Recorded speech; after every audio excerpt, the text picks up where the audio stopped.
Welcome back to Switzer on Australia's Business Channel. One of the big promises of the Abbott government was to rid business of red and green tape. And there is a big day ahead when Parliament will address unreasonable regulations. To explain it all, we have Bruce Bilson, Minister for Small Business in the Abbott government. How are you, Bruce? G'day, Peter. How are you? Great stuff, mate. I'm excited. You know, I've been a small business, follower for a long time, and actually running my own operation. The promise that you guys, what day is it? Is it March 18 or March 19? No.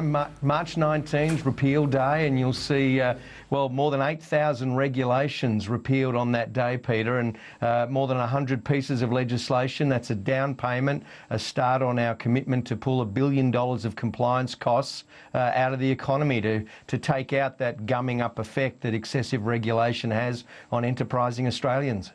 I'm sure there'll be people at home saying, now, hang on, Bruce.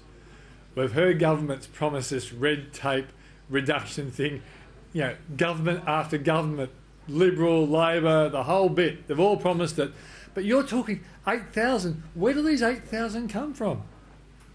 Accumulate, Peter. I mean, under the 6 years of Labor, we had 21,000 new or amended regulations introduced. In fact, we've talked before about the World Economic Forum's benchmarking of global competitiveness, where we went from 12th to 21st. But more worryingly, on government regulation and imposts, we went from 68th to 128th in the world. So we've seen the stock of regulation grow. Under the previous government, it seemed like no problem, couldn't be fixed without more regulation. Well, we've said we're going to reduce that stock. If there is a need for new regulation into the future, make sure it's been rigorously evaluated through a regulatory impact statement. And if there is a need for new regulation, make sure you offset it whilst we set about reducing and repealing some of the stock of regulation that we have and accounting for the cost of complying with that red tape. How can you be sure, that 8,000 pieces of regulation will go on this day? Surely Labor will stand in the way, or in the Senate will stand in the way? Well, I can't believe they would, given that red tape is such an enormous impost on our economy. We know it's impeding our competitiveness, and we know, particularly for small businesses, Peter, that don't have a compliance department, it takes them away from growing their business, servicing their customer, or eats more into their weekend time on a Sunday when they should be thinking about what's next with their business. So I can't imagine Labor would stand in the way. When they were in government, they actually put the paddles to keep alive regulations that under the Howard government were set to repeal under automatic sunsetting clauses. They hadn't done the work to work out whether there was still a case, a policy justification for those regulations, so they extended many of them. We've got to deal with that stock of regulation and make sure it doesn't grow and account for the cost it has on our businesses. Okay, can you give us an idea of a classic regulation that you think really stifles and frustrates small business, which is going to go on March 19? I'll give you one example, the government's paid parental leave scheme.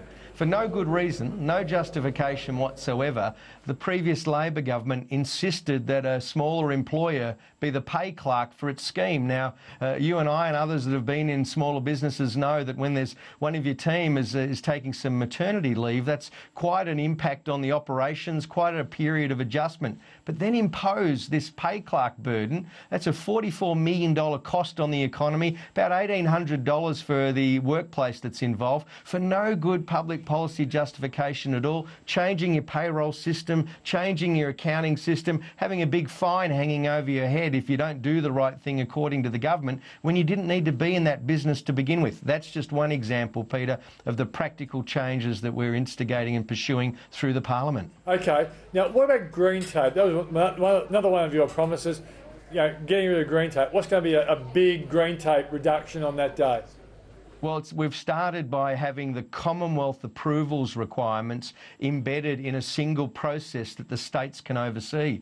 One of the great concerns that many people wanting to invest in our country, particularly on major projects, was that they'd run through the hoops of the state or territory government and then they risked having to do it all over again to deal with any federal concerns that may have arisen out of the Environment Protection and Biodiversity Conservation Act. What we've done is we've got together with the states and said, well, as long as you embed those federal processes in your systems, let's do it once. Let's do it in a single move, a single pass, so that there's not a need to replicate that approval process. And while that work's been progressed in partnership with the state and territories, Greg Hunt has dealt with the environmental approvals that the federal government needs to provide for over $400 billion worth of projects. Now, we'd like to think a good number of those will get off the ground, but the delay in getting the approval has probably compromised the ability for some of those projects to get moving. We want to be open for business, and that's making sure our systems support enterprising people that want to invest.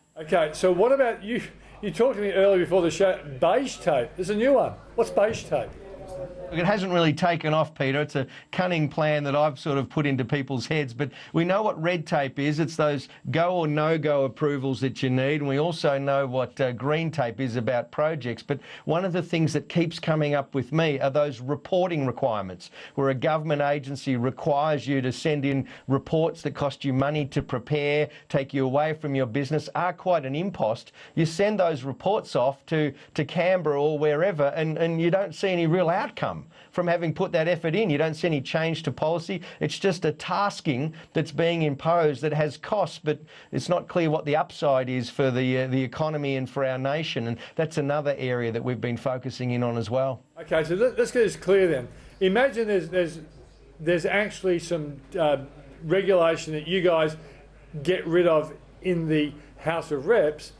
You still are going to rely on the Senate agreeing with you, aren't you? Yeah, we need them to be on board, but I don't know anybody, Peter, that's running around saying what the economy needs right now is more red tape.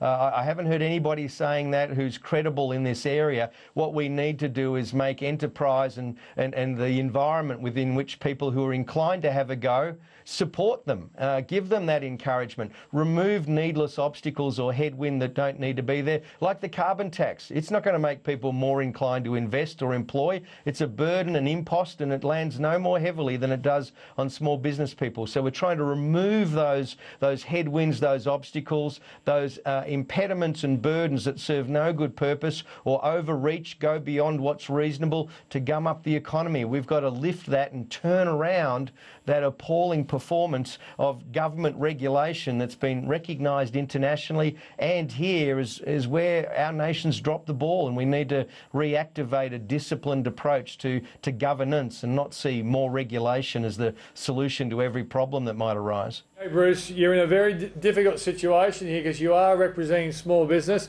and you do take up the cudgels on their behalf. What are you going to do if your colleague Joe Hockey decides to go for a horror budget that really rocks the confidence of the economy? What are you going to say in your budget submissions? Of Treasury, so that's one of the changes we've made to make sure that our key economic policy horsepower in the Commonwealth has small business concerns front of mind, inculcated into their thinking every day. So we're working hand in glove together. Our Treasurer knows that confidence has improved. There's been some good signs there, but it's fragile and needs to be nurtured, and that's why our focus is on getting our house in order, living within our means, fixing the horrendous budget position we've inherited, but at the same time providing encouragement and incentive to grow the economy for more jobs and for people to be optimistic about the future. That's a balancing act, and a lot of work going into getting that right so that we can see the improved prospects that we're working so hard to deliver for our community and our economy, Peter. Okay, so let me be clear on this, because the one thing, I'm a great supporter of us fixing up the budget, for the long term. But I watch the economy very closely, and I just think we're in that situation where a tipping point, we can go either the positive or to the negative. If we have between now and the second week in May, all these knucklehead commentators out saying, "Oh, there's going to be a horror budget, there's going to be a horror budget," a lot of people could hold back on investing and spending and employing. What are you going to do to make sure that that kind of wrong message is not put out there by too many people? Well, we know the budget restoration task isn't an overnight change. There's a change in trajectory needed where we properly value as a government taxpayers' money. You know, we've seen this spending spree that we've inherited and how it's on an unsustainable footing, accumulated deficits, $123 billion, on a trajectory for debt of $667 billion, or if we rounded that up to $700 billion, that's 7 and 11 zeros after. That's an enormous amount of debt. So we've got a big job ahead of us, but the key is to grow the economy, to nurture opportunity, and that's why our focus will be on expenditures that are supporting productive activity in our economy, that the adjustment process ahead of us isn't too ham-fisted and too brutal, recognising the encouraging signs that we see out there, bringing forward infrastructure spending, get those arteries of commerce and enterprise going, and we're working with the states to do that as well, and implementing our election policies, Peter, very important. Red tape reduction, important. Getting rid of the carbon tax, that's putting money back into households, that's taking cost pressures out of business, that's a step in the right direction. The reduction in the company tax, abolishing the mining tax so people want to invest in our country as a preferred location than elsewhere, you know, really getting our house in order. And I think people are with us on that, but we need to explain what we're doing and why, and showing how the longer term interest is being serviced by a prudent, fiscally responsible government in Canberra. So today I interviewed Gerry Harvey. They reported last week.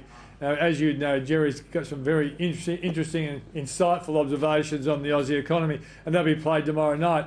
But one question I asked him about was, you know, with the challenges that all retail businesses have on the revenue front because of the internet and so much competition from, you know, players overseas and in the country, there are revenue challenges, but we're not doing much to get those costs down.